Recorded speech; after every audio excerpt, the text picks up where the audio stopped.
Sia Warish Mama Yamuna Jo, Yamuakaba, Adom TV no Sia Cassie so. And you bring some see in a brasson, so TB, Sadum TV, Cassie, and some Banados on the Tojo Mubia, Ubertini. Make Cassie Nipanum at one anonymous Siado, Ewo, Kokuya, Ercoso, Ewon Quanta, and an Impotemu. And to make Cassie one more extra Sabamba for no so, Sabia Behunia, Ercoso, the Honsam no Ebeba. Obatan ya wanya mfie aduonu mienu ne maye nsia kiosk tuwa bi mu ene woda na wo hwe sede na wotwe bia sika wotua ema kiosk wura ete Ghana no ene ho nsam ye bekom na afi wo hu de ewo mu oso afo hwe apom de ho nsam so kwabna minta kando se meme hu ni hwe bia nkan ye covid omo tu ho anomo ye ne ya wono be ye sansam ne ya apom den ye de adwade ye beka ho na ye de agudie mu nsam obi man so eni de na ye de bro Adom TV kase a wo share live or Facebook/Adom TV extra go TV 119 DSTV 280 uko YouTube search Adom TV 2 na kwa adomonline.com and semi ni sembebre ewo ho midi afia amankwa tamaklo Eda say afia ni de mientie se de nsam ni nchemu ankasa etie nipa baako afrim ewo nkwanta south menteme ho ase ya ekoso nti no hwemu a na chesafa ne afa de ekoso wo ho ne nipa num ene nam so ato na no monsie do nti me kasa no ne edro na no aye den to mo hia posifo ane asrafo na tumi aboa ma asomdwe akoso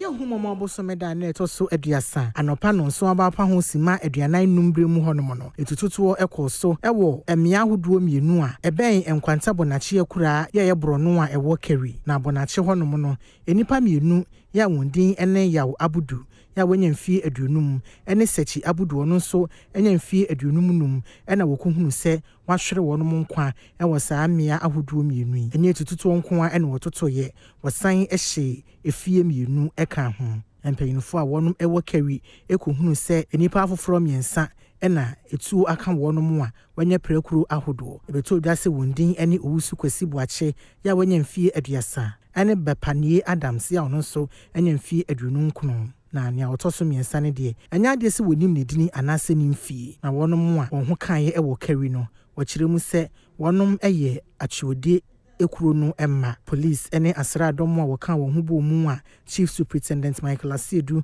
edi wonom animu no edi mrikatente ekobia saa asemi esiye se de beya wobenya bibia obetumi edi adanse ewo bia saa nipa bonefosem no esiye no wonom ohwere won kwan wode wan mu no akogu nkwanta mansini ayaresa bia okopaipai wonom ahwede nam so potia ohuye a police fo ahyase a woyen hwehwemu na mpanyinfo ahyebo se ne ebesi akire bia no wode ho amanebo eba beto manfo enim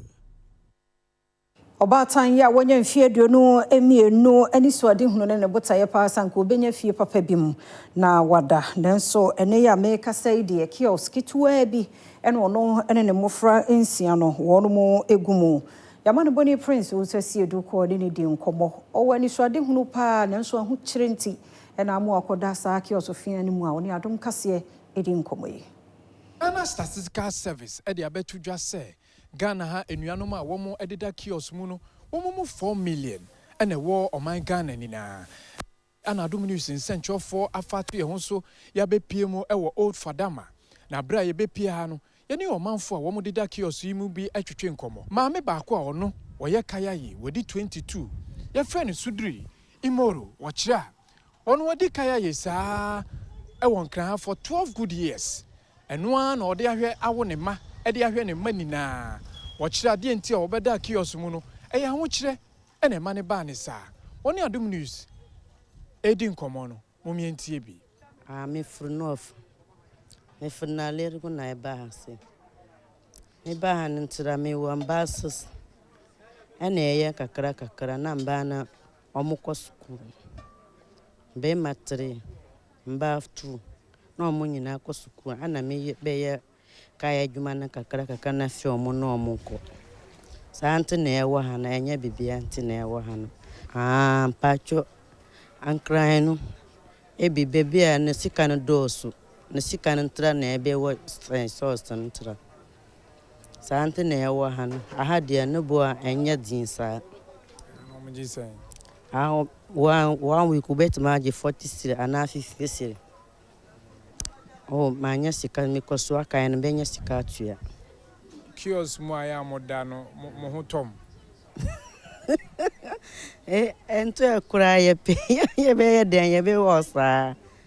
Nti ye ni bebe ye be ye ntena e wo so ntra. How many years mo ada kiosk? 12 years. Yare be na ye nam kiosk amodem. Ebi wo ha o ye me yo ebi wo otie o ye ebi wo so sisi o ye. Ti ha kwan ben so na mo fa so nya kanea mu tua kanea na nsuo munya nsuo. Pacho ye nya nsuo. Ya tua kanea no so ka ye nsuo no so ya tua ka. Kanea no so ya tua busuma ba ko fifi sire. Afoforo a wo nso eda kiosk mu e wo ha enso di to dwas adwuma business na eja ye baaye nti ye baaye kumasa no na adwuma me ye no ye fried rice nti obi na interview e do ba say memra me boa no nti be business na na de ba be fried rice adwuma ba be ye na aha obaye di nti no wan han dan wo kroma obe han kiosk wa say jaja the one is to say na krom de krom da ne bo no e kosoro oni scarcity I say we take 2 years 3 years and sana maybe one ya dan and I go so 200 cedis for month and 250 for month nyenya na ibenya onyene a no ene wo kotokoli a wo old fadama enso e de adesede say eto aban nim cause aha say no nsuo to a ye ni gutters ye ni ekwan ye ni eden papa nso enti ne nyina any school any hospital evefo ehene a no nso e wo old fadama enso ekabi eto aso de say ye be sra oban no say ye ti say ye say affordable houses but ye ti abo no a ye billions of cedis na ye wa ha sa billions of cedis no say ye affordable there and nye affordable mai bidin e the prince owusu esiedu Adom News.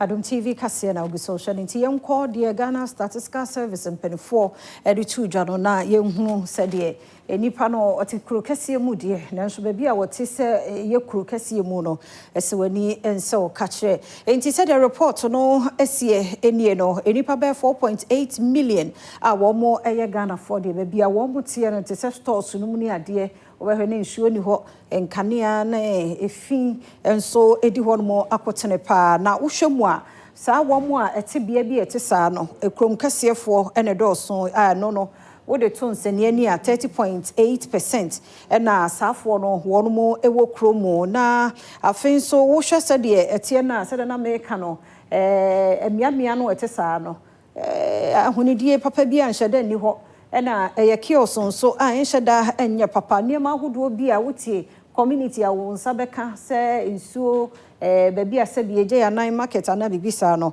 wono etosini ewo mu sanhwehwemu we no 2021 population and housing census ampenifo nipa kenkan ene adan wo mo kan no mo de sa report yi ebaye na ye kyeremu ewo ye slum no emu ensemu a na kyese bia bia obi ti a sanka wo ti fie papa bi nsuo ni nkane ani wadwa ye kama bi no toilet bi ne ho saa no nheda ehunu saa nneema no ebi ewo ho na abehwe nso nipa se de maami awobata oni nipa 6 nkura ka ho se be ma wo ho a ono so ba beda nti ba bi saa na eno nso etie nti ye de hwehwehwe na mantam no emu a North East region wo mo de na so pa wo ha mu ntwemu de oso enkono na chipo ba ko na Northern region to so 4.2%, Savannah na edi ho 3.6% enwoti enso ewo ho 1.1%. wo de ba eye enkran ni Kumase enso a report no de tu just 46.1% enso enkran ni Kumase said you also so what krumu so wonte krumu pa na ba bi pa no na afei wo hwe emu nso ahokyere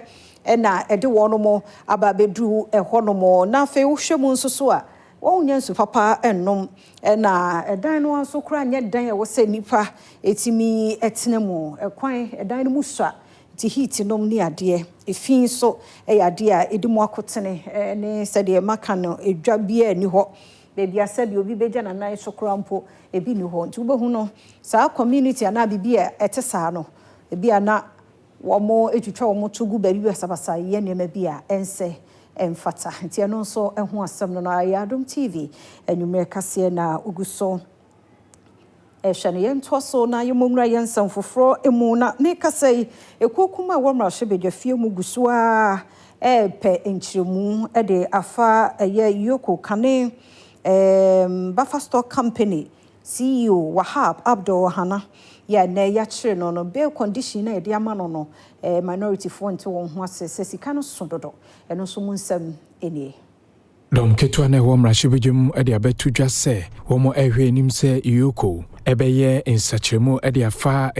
bail conditions bi a wo mo de ama kane chief executive officer a ono na no da Buffer Stock Company anon Wahab Abdul Hanan deputy minority leader Patricia Apieje kasa ewo nsenchofo enhyiemu ase wo mrahwebedwem no ensem se no de tudwa. On Wednesday 25th June 2025 Yoko conducted a coordinated arrest operations in both Accra and Tamale, picking up Mr. Wahab and his wife as though they are fugitives. They are being investigated for alleged tax evasion, money laundering, and causing financial loss to the state. These are still allegations, and no charges have been proven. Dom Kitwano edi atudwa se womo ehwe nim se entempara yoko ebetusa na mono. We therefore call on civil society, religious leaders, the media, and all well-meaning Ghanaians to speak out. Let us demand that our justice system be fair, not fearful. Let us resist the creeping abuse of power. Justice must not depend on political colors. Yentwa Kasiano so na Ghana yema mpani John Dramani Mahama ne Ghana fo kasa wo boye nkokono omeye wasumdie pa nti obesere ni die mu se yema amonyosem emfantiti mu emma nemma mifiri ha mete hanso emedia kotene ewo yenwumadie ya yeyemu enne day ye 1st July na no mu no obetena banwa no so no ye ne se du ho bia no a ye de behia ne abompa ya das nti nane de di kan a dwumadie no ekoso a wo de sansemi etudra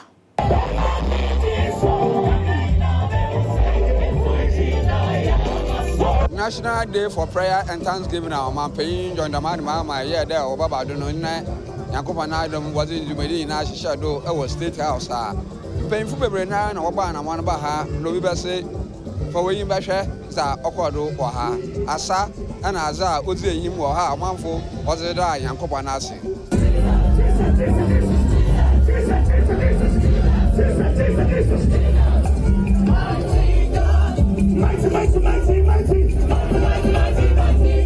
you know Cardinal Peter appear tax na oils of Peina and now can yami asam no or the two go there braso dagada funa best someone adwen na anomonto a wetu e wo mani mu.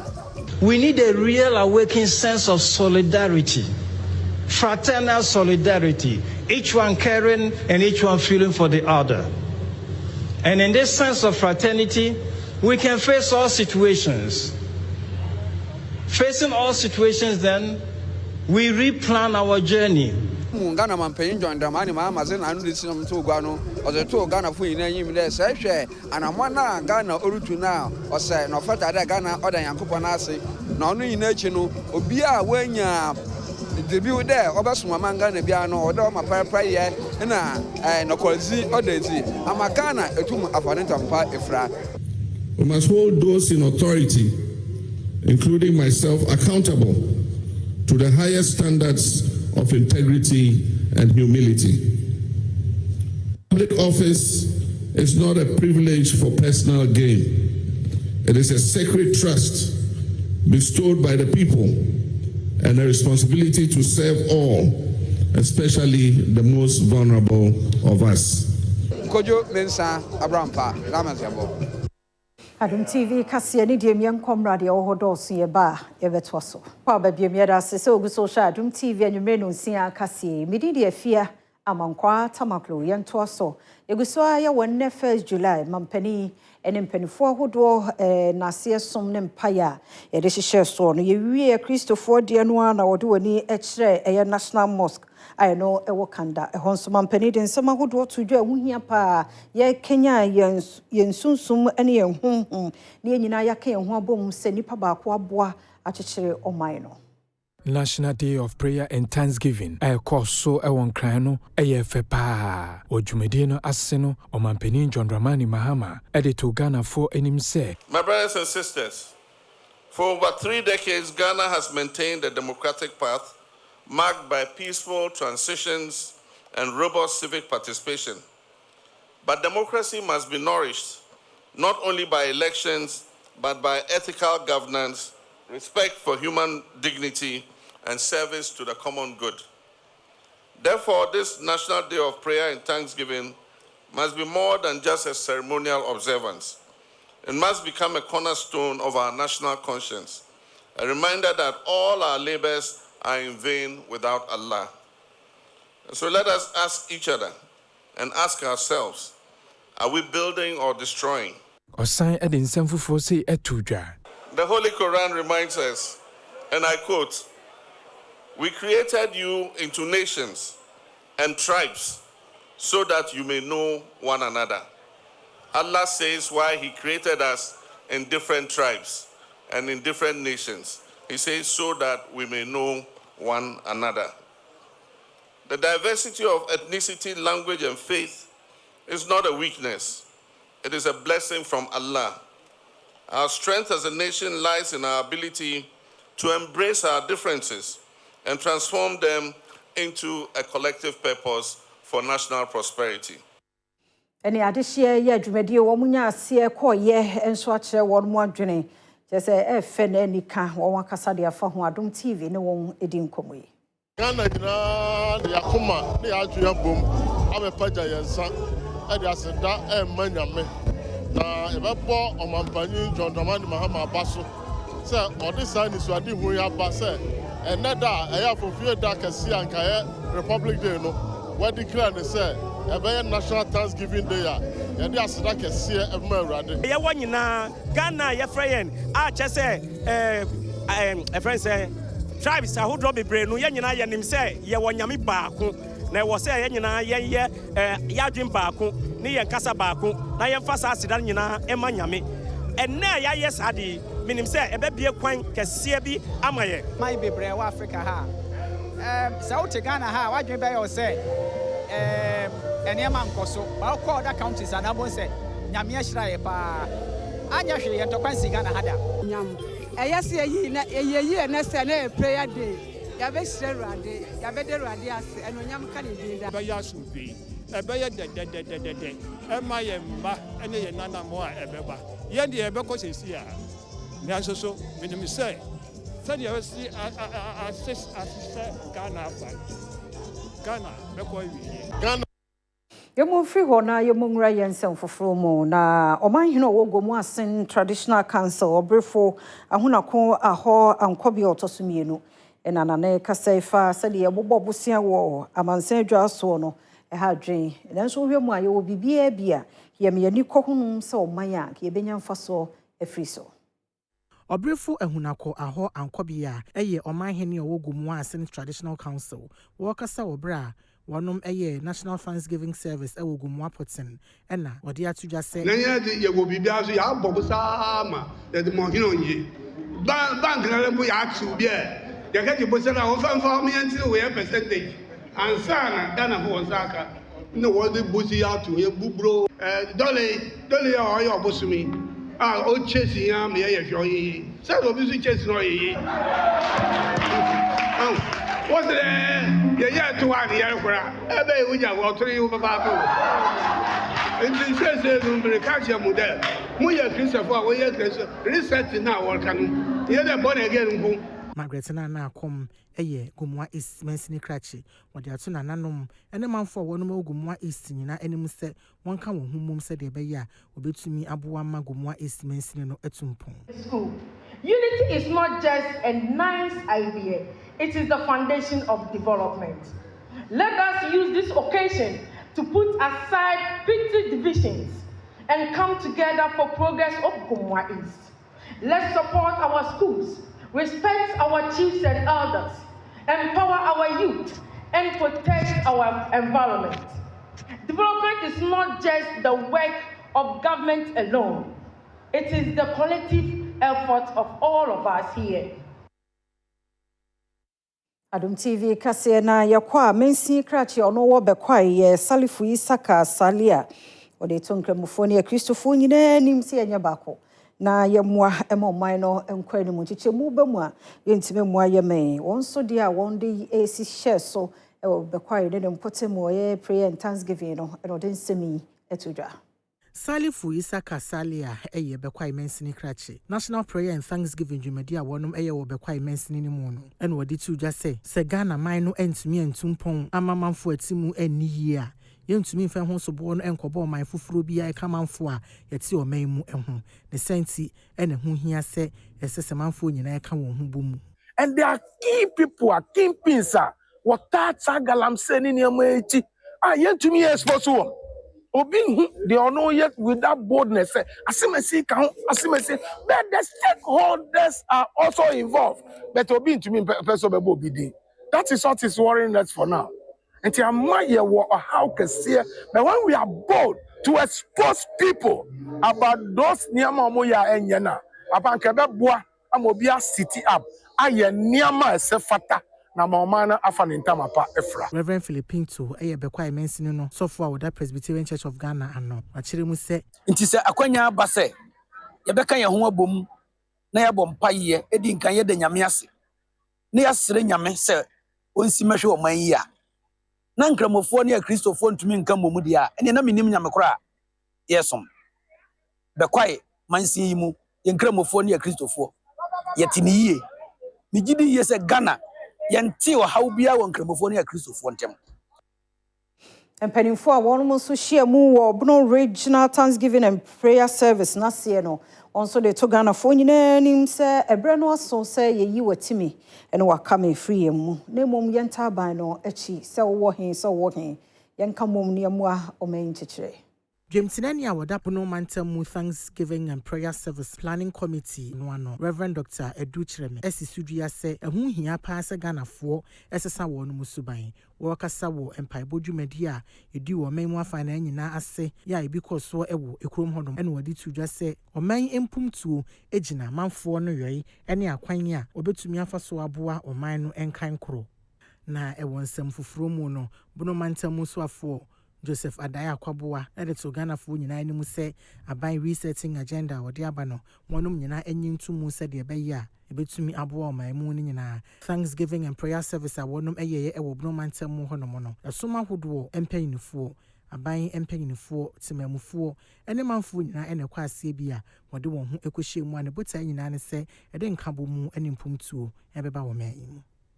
Chairperson, one that West Achim Presbytery, a Presbyterian Church of Ghana, a Reverend Raymond Ba Abeka, or Ghana for Yansaya Adrene Betimia Boamo Mino Edina Brane, Nenyaman or 70 Edinchimu Ebeba. Siena Yakayahu, a Bomunia Yeba, or Epro Mayim Puntua, Yebedru Yabutayahu. Emmanuel Akwesi J, a president of the Pastors Union, one of Kenya so have for Mantamu ano. What they are to just say, one more drink chirimuno, or person watch a National Day of Prayer and Thanksgiving, Jumedia, a buying Ediabano, a Nina Subiano, or no answer someone June Ewo, Jumedia no cause so Ewo City North mentioning Mua, or qua CBino, and one year money bunny education comma which Chirimu say. Because a who here now mean any yarding. Name of the hands a who here, name of Yabon Paya Vieno. Now say it to a mum for no. Ane ma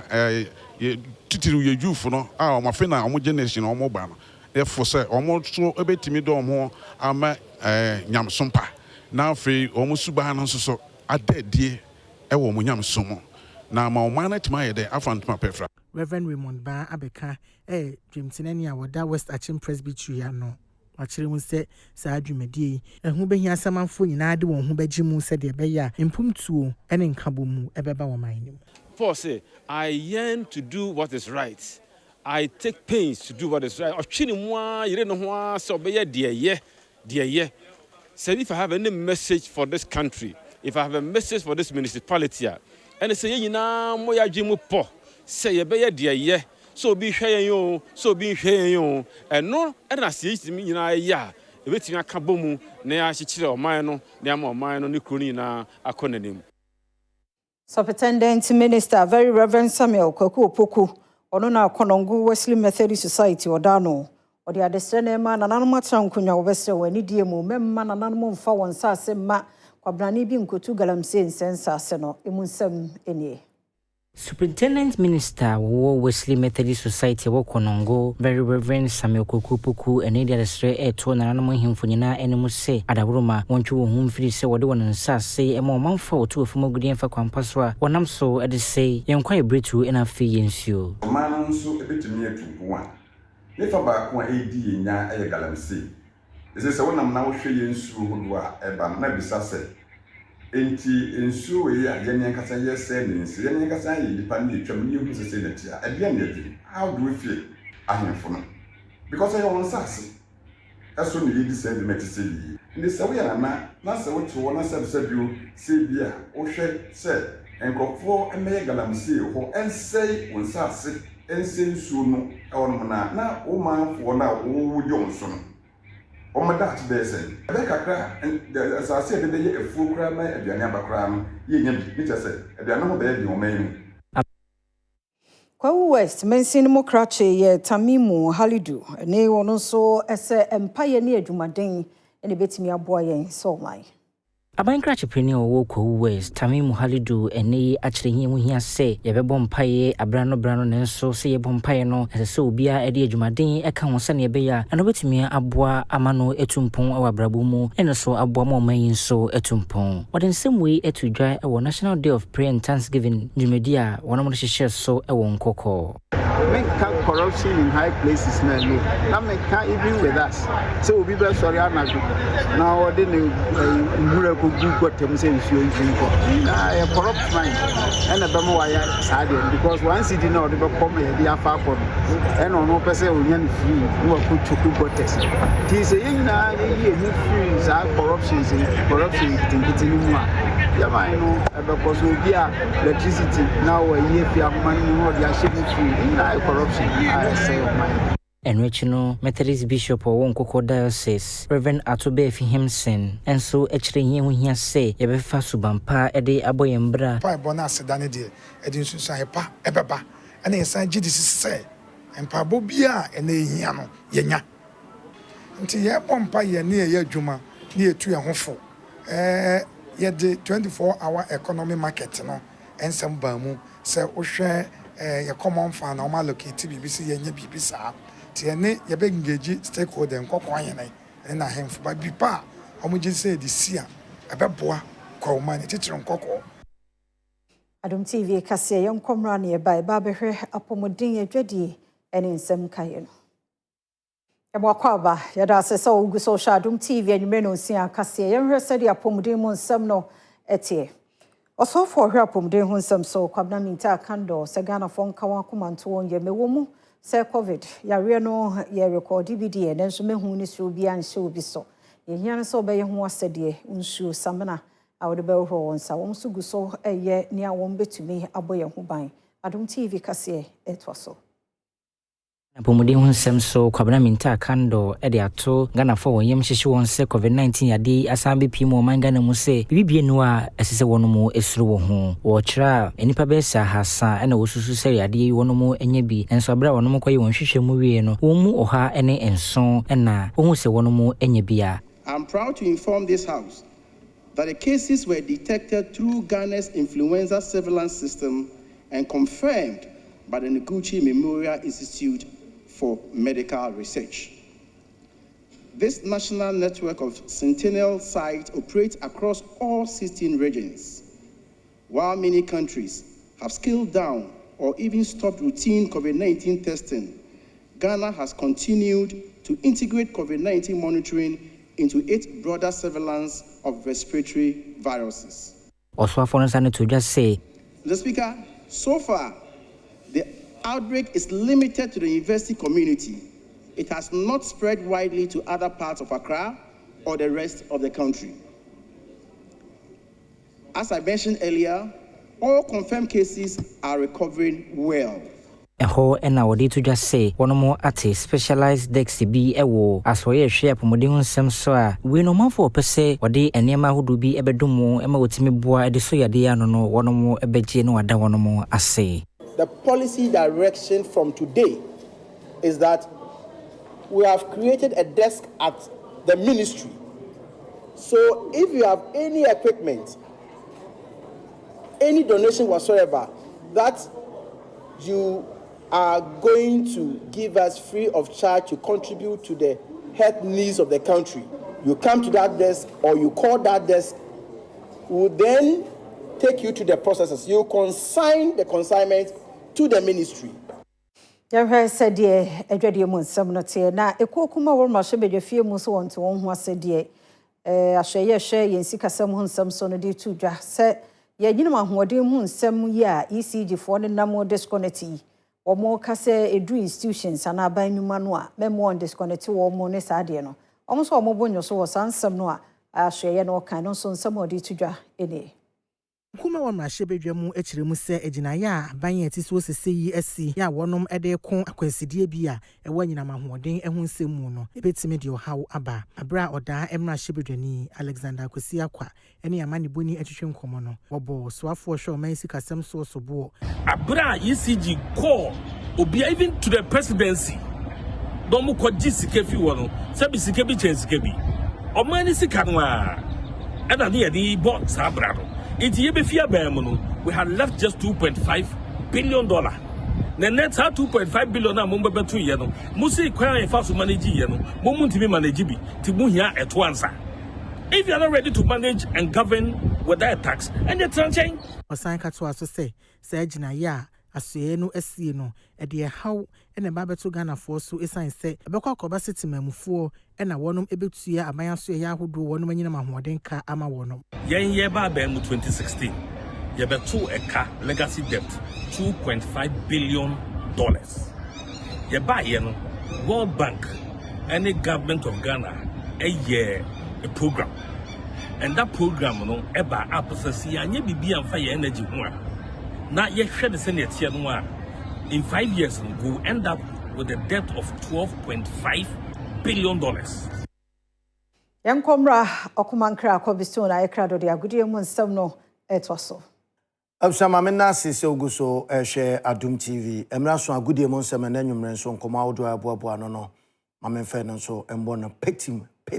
Wadre, and Fa Emao. Ma Yumrumo, our house of folk, Bobokono, Asweye. There's a phobia, never say die until the bones are rotten. And so, as you know, Urama, there's a unim say, Masud, Didi Dramani, and Finchiam, you know, and I'm penning for their money say, on for Mayor Tenene, and for Emma Bobuko, no, and a board member, Alaja Kambi, Edin Semkakra, Etuja, Efe Juma, Yadiama Papano. A lot of applications I buy. So before I say, I choose or name particular. We don't want any disturbances be any so we even spoke to him, said, you come with your backroom staff, which he did. On say any idea make us say Oba two other people were working on normal. So it tells you that really we want to work with him in such a way that he will have his free hand to work without any disturbances and other things. The moment fans understand, say, in football there are three things. Either you win, you lose, or you draw. So whichever comes your way, you have to take it. Likewise, coaches knows they are being hired and fired. So when the coach is being hired and the team said, no, I think we should end up that marriage, there's nothing you can do. Absama yura ball boxing mo metre akuchuku ball na yanko hwese de honso enkomo na etie unim se enada enemy you asutire se Ghana Boxing Authority president Ura Abraham Nikwe resign na owie no odi tudwa se omampani awoti akonwe so His Excellency John Dramani Mahama nti na wahwe niam bi asabre wo hwa wo gidi se de asomdwe beba no se o resign na odi atudwa se eba manyokuo anasa manyosema yemfa enwura borbo mo nti wonde obeka kire minister no ene NSA director Orion Pofankra enafe eye honorable Kofi Idi Adams se omonchi omo ho se omo de sports no politics erure mo no any yeah politicians yebeba yebeko but sports will stay. So my advice to the minister and my advice to Yawan Pofu, they should try out to stay away from the sports. So that sports for the no money weightlifting for kusa. You can't do that. If you do that, you destroy the sports in Ghana. Today when I was living there, they were asking me, so President, what happens to the boxing league? We are about to finish the league. Now, Santa, you'll be winning. You're man on the car. The sponsors and those people that I brought on board, the committee have called them scammers.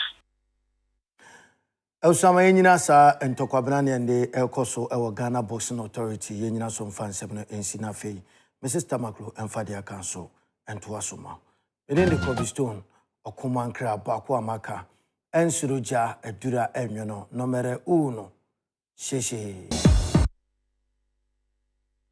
ene jidimo ensem na yedemo ekọ enne National Day of Prayer and Thanksgiving no ase Kosa ya nkasa nyomtofo no de dodo no a sisi twumnie Francis Amojo Metal nom Jakalolomi omunyina Tego Sisters enyagro yenkohwe se de agro no esikoe